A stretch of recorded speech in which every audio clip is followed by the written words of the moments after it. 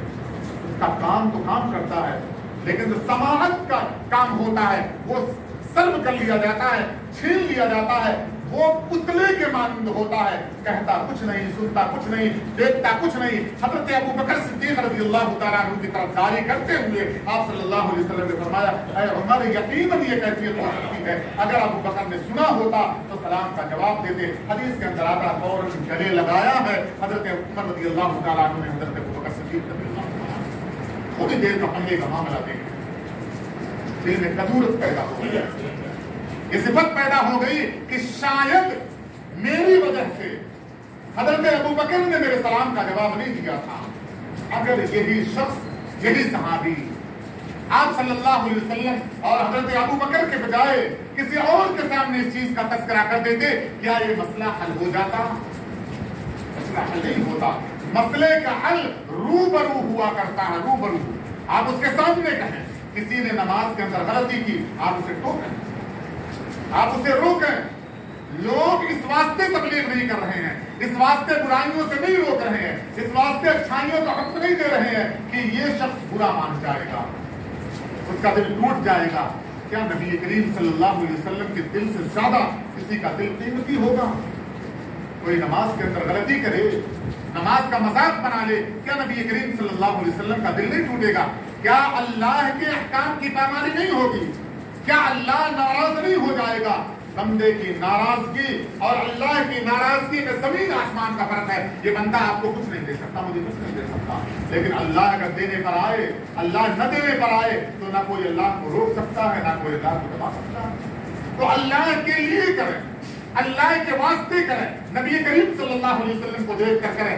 اگر یہ صفات ہمارے اندر آئے گی تو اللہ کی رحمت نازل ہوگی۔ انشاءاللہ اسی موضوع پر کیسے پیش کیا جائے گا، گفتگو کیسے کی جائے گی، کسی کو برائی سے روکنے کے لیے یا اچھائی کا حسن کرنے کے لیے، وہ گفتگو کا سلیقہ اور طریقہ نبی کریم صلی اللہ علیہ وسلم کی احادیث کی روشنی میں آئندہ بیان کیا جائے گا۔ اللہ تعالیٰ سے دعا کہ اللہ